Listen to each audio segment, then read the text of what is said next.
Hi friends, welcome back to my channel Nirmala's cooking magic. ఈరోజు video వచ్చేసి పనసకాయతో veg keema మసాలాని ఎలా చేయాలో చూపిస్తా. ఇది టేస్టీగా స్పైసీగా ఉండి పిల్లలు పెద్దలు బాగా ఎంజాయ్ చేస్తూ తింటారు. టేస్టీగా సింపుల్గా చేసుకునే పనసకాయ వెజ్ కీమాని ఎలా చేసుకోవాలో చూసేద్దాం రండి.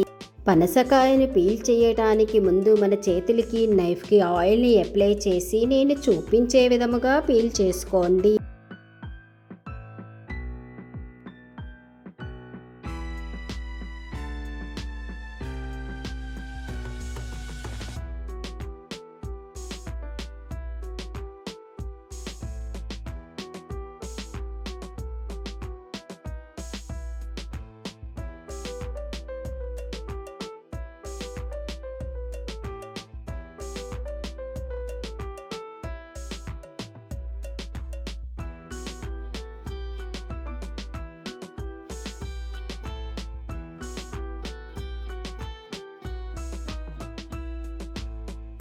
నేను చూపించేంత చిన్నగా క్యాబేజ్ని ఎలా కట్ చేసుకుంటామో అలా కట్ చేసుకోండి. ఇప్పుడు ఒక బౌల్లో 1/2 లీటర్ వాటర్ని వేడి చేసుకొని వాటర్ వేడెక్కినాక దానిలో 1/2 టీ స్పూన్ పసుపు, 1 టీ స్పూన్ ఉప్పును వేసుకోండి. దీనిలో కట్ చేసుకున్న పనసకాయ తరుగుని వేసుకొని 5 నిమిషములు లేదా మెత్తగా అయ్యేంత వరకు ఉడికించుకోండి. ఉడికిన పనసకాయ తరుగుని ఒక స్ట్రైనర్లోకి తీసుకొని పక్కన పెట్టుకోండి. ఇప్పుడు ఒక ప్యాన్ని వేడి చేసి దానిలో 1 టేబుల్ స్పూన్ ఆయిల్, 2 టేబుల్ స్పూన్ల ఘీని వేసి వేడి చేసుకోవాలి. ఆయిల్ వేడెక్కినాక దీనిలో ఒక బిర్యానీ ఆకు, 1/2 టీ స్పూన్ జీలకర్రని వేసుకోండి. జీలకర్ర వేగిన తరువాత చిన్నగా తరిగిన 2 పెద్ద ఉల్లిపాయల తరుగుని వేసి లైట్ గులాబీ రంగు వచ్చే వరకు సాటే చేసుకోండి. ఈ కర్రీ కోసం మనము ఉల్లిపాయలను ఎక్కువగానే తీసుకోవాలి. ఉల్లిపాయలు వేగిన తరువాత 1 ఇంచ్ అల్లము, 10 వెల్లుల్లి రెబ్బలు, 3 పచ్చిమిరపకాయలను పేస్ట్ చేసి ఈ పేస్ట్ను దీనిలో వేసి 2 నిమిషములు సాటే చేసుకోండి. పచ్చిమిరప పేస్ట్ వేగిన తరువాత 2 మీడియం సైజ్ టమాటాలను మెత్తగా పేస్ట్ చేసుకొని దీనిలో వేసి లో ఫ్లేమ్లో ఆయిల్ పైకి తేలే వరకు వేయించుకోండి.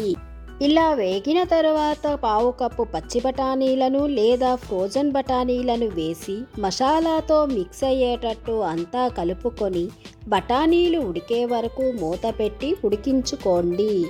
బఠానీలు ఉడికిన తరువాత 2 టీ స్పూన్ల Kashmiri red chilli powder, 1 teaspoon ధనియాల పౌడరు, 1/2 టీ స్పూన్ పసుపుని వేసి కలుపుకోండి. ఇప్పుడు దీనిలో రుచికి సరిపడా ఉప్పును వేసి మరలా కలుపుకోవాలి. మసాలాలన్నీ బాగా వేగిన తరువాత దీనిలో 2 టేబుల్ స్పూన్ల జీడిపప్పు పేస్టును వేసి అంతా కలిపి లో ఫ్లేమ్లో 1 నిమిషం ఉడికించుకోండి.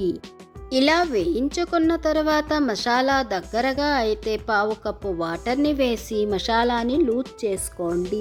మసాలా బాగా వేగి మంచి అరోమా వచ్చిన తరువాత ఉడికించుకున్న 1/2 కిలో పనస తరుగుని వేసి అంతా కలిసేటట్టు బాగా కలిపి మూత పెట్టి 2 నిమిషములు ఉడికించుకోవాలి.